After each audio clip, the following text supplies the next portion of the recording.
जय हिंद साथियों, स्वागत है आप सभी का क्लास 24 डिफेंस एग्जाम्स में। मैं संजीव राठौर आप सबका स्वागत करता हूं एक ऐसे सवाल के जवाब देने के लिए जो सवाल न केवल एसएससी, डिफेंस, बैंक, यूपीएससी हर तरह के स्टूडेंट्स के दिमाग में रहता है। क्या वाकई द हिंदू पढ़ लेने से हमारी वोकैब अच्छी हो जाएगी?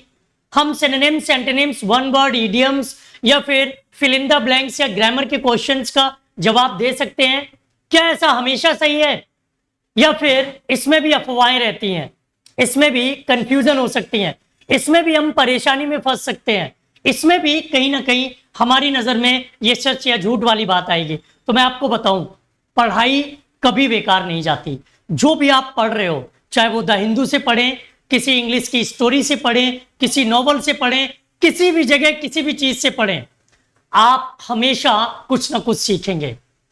आपकी अवेयरनेस बढ़ेगी, आप जागरूक होंगे, आपके पास पहले से ज्यादा मटेरियल होगा, आपके पास बहस करने के मुद्दे ज्यादा होंगे, डिबेट में आप हिस्सा ले सकते हैं, आपके पास सही और गलत की पहचान होगी, आपको यह पता होगा कि कौन से मुद्दे पर हमें बोलना है और कौन से मुद्दे पर हमें चुप रहना है।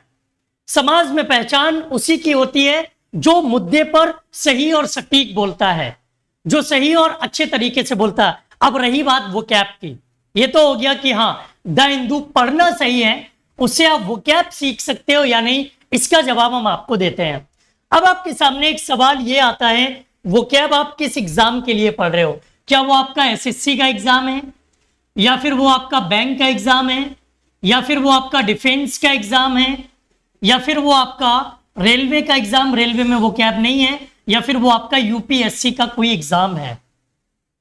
वोकैब की बात करें तो इसका यूज न केवल हम एग्जाम्स में बल्कि डेली लाइफ में भी करते हैं। आपसे पढ़ने की सलाह इसलिए दी जाती है द हिंदू को क्योंकि आप अवेयर रहेंगे किसी भी मुद्दे के लिए, आपके पास जानकारी रहेगी। अब आप रोज अगर इंग्लिश पढ़ रहे हो तो मान लो आज आपने 50 वर्ड्स पढ़े, 50 वर्ड्स पढ़े तो कम से कम 2 वर्ड्स तो आप याद रख सकते हो ना।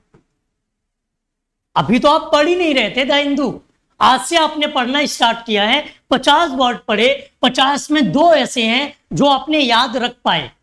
महीने के कितने हो गए? 60। साल के कितने हो गए? 356 में 2 का गुणा कर दीजिए। अब हर रोज ऐसा नहीं होगा कि केवल आपको 2 वर्ड ही याद रहेंगे, किसी दिन आप 2 से ज्यादा भी याद रख सकते हो, किसी दिन आपको 2 से ज्यादा की भी जानकारी मिल सकती है। हो सकता है किसी दिन आपने 4 तैयार कर लिए, किसी दिन आपने 6 तैयार कर लिए, किसी दिन आपने 8 तैयार कर लिए, किसी दिन आपने 10 तैयार कर लिए, हो सकता है किसी दिन ना भी पढ़े।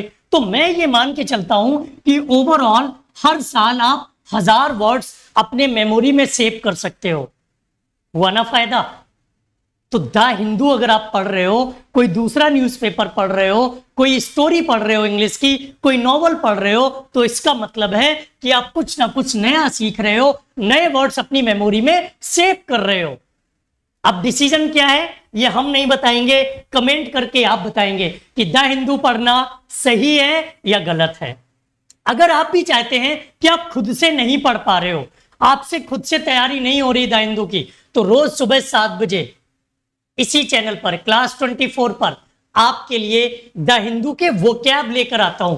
न्यूज वगैरह आप खुद पढ़ सकते हो, जो उनके वोकैब का निचोड़ होता है वो रोज सुबह 7 बजे मैं लेकर आता हूं। आप उस क्लास को ज्वाइन कर सकते हो और अपने सपनों को पूरा कर सकते हो। Thank you.